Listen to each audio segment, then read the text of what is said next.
Contract ఉద్యోగాలు పెన్షన్ల పేరుతో ఎల్బీ నగర్ కు చెందిన కేతావత్ భరత్ నాయక్ అనే వ్యక్తి భారీ మోసానికి పాల్పడ్డాడు. రాజకీయ నేతల పేర్లు చెప్పుకుని కోట్ల రూపాయల వసూలు చేశాడు. తనకు సీఎంతో పాటు మంత్రులతో పరిచయం ఉందని, ఎల్బీ నగర్ యూత్ లీడర్ గా తనను కాంగ్రెస్ అధిష్టానం నియమించిందంటూ ప్రచారం చేసుకున్నాడు.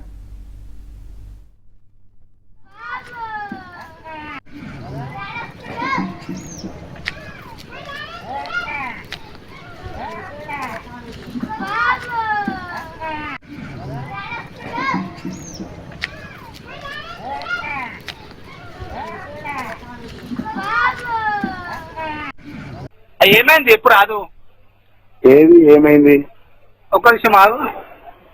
ఏమైనా పైసలు తీసుకున్నావంట, ఏమో జాబ్ అన్నావంట, అదన్నావంట, ఇదన్నావంట. చెప్పు మళ్ళీ ఏమైంది? నువ్వు నన్ను గుర్తుపడతావు. ఎవరు నువ్వు అన్నావు కదా, నువ్వు నాకు తెలుసు, నేను కూడా నీకు తెలుసు. గుర్తుపడతావు నన్ను చూస్తే. నమస్తే అంటే నమస్తే అంటాము. అక్బర్ చాట్ పాడ కూర్చుంటావు నువ్వు.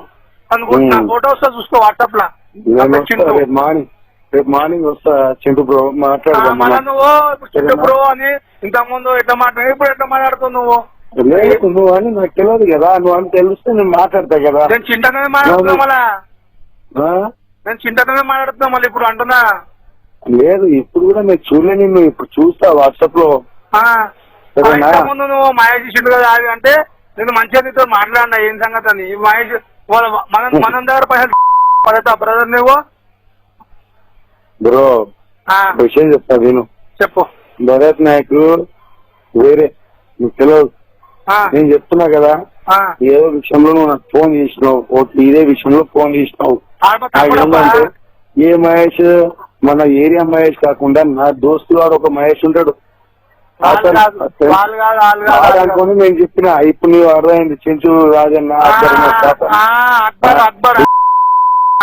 మన మహేష్ తో ఉన్నాయి కదా, నువ్వు కాంటాక్ట్ అని నాకేం తెలుసు బ్రో. మా తమ్ముడు అని చెప్తున్నా కదా, ఇప్పుడు నేను చెప్తున్నా మా తమ్ముడు అని చెప్పినావు కదా, ఇప్పుడు చెప్పినావు.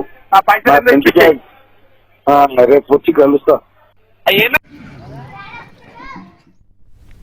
హైడ్రా జీహెచ్ఎంసీలో కాంట్రాక్ట్ ఉద్యోగాలతో పాటు పెన్షన్లు ఇప్పిస్తానంటూ నమ్మించాడు. ఉద్యోగాలు పెన్షన్లు రాకపోవడంతో నిరుద్యోగులు కాలనీవాసులు నిలదీశారు. డబ్బులు అడిగితే బెదిరింపులకు పాల్పడుతున్నాడని ఆరోపించారు. నా పేరు మహేష్ అన్న, నాది డిగ్రీ అయిపోయిందన్న. అయితే మాది చైతన్యపూర్లో షాప్ ఉండన్న, స్క్రాప్ బిజినెస్. అయితే Ketavath Bharat Naik youth Congress general secretary అని చెప్పి ఇట్లా విజిటింగ్ కార్డులు ఇచ్చిందన్న. కార్డు ఇస్తే ఇట్లా నేను జాబ్ పెట్టిస్తా, జీహెచ్ఎంసీలో పెట్టిస్తా, హైడ్రాలో పెట్టిస్తా అని చెప్పి. నాకు సీఎం రేవంత్ రెడ్డి తెలుసు, నాకు అనుసూర్య సీతక్క తెలుసు, నాకు దామోదర్ తెలుసు, నాకు ఎమ్మెల్సీ, నాకు వెంకట బలమూరి తెలుసు, ఆర్ఎల్సీ తెలుసు అని చెప్పి నమ్మిపించినాన్న. అయితే పైసలు తీసుకున్నాను, 35,000 హ్యాండ్ క్యాష్ ఇచ్చినా, 15,000 ఫోన్పే కొట్టినా. అట్లనే మా ఫ్రెండ్స్ కూడా మోసం అయిపోయినా, హరీష్, ప్రవీణ్, వెంకట్, సాయి, వీళ్ళందరూ కూడా ఇట్లా సూర్యాపేట, ఖమ్మం నుంచి కూడా వచ్చిరన్న. వాళ్ళు కూడా కంప్లైంట్ పెట్టిరన్న. ఇట్లనే పెట్టిస్తాను 1.5 year అవుతుందన్న. ఇప్పుడు పైసలు అడుగుతానేమో నేను పెట్టిస్తా అని చెప్పి పెట్టియలేదన్న. అందుకే ఇప్పుడు నాకు న్యాయం జరగాలని చెప్పి సార్ నాకు పిఎస్లో కంప్లైంట్ పెట్టినా అన్న.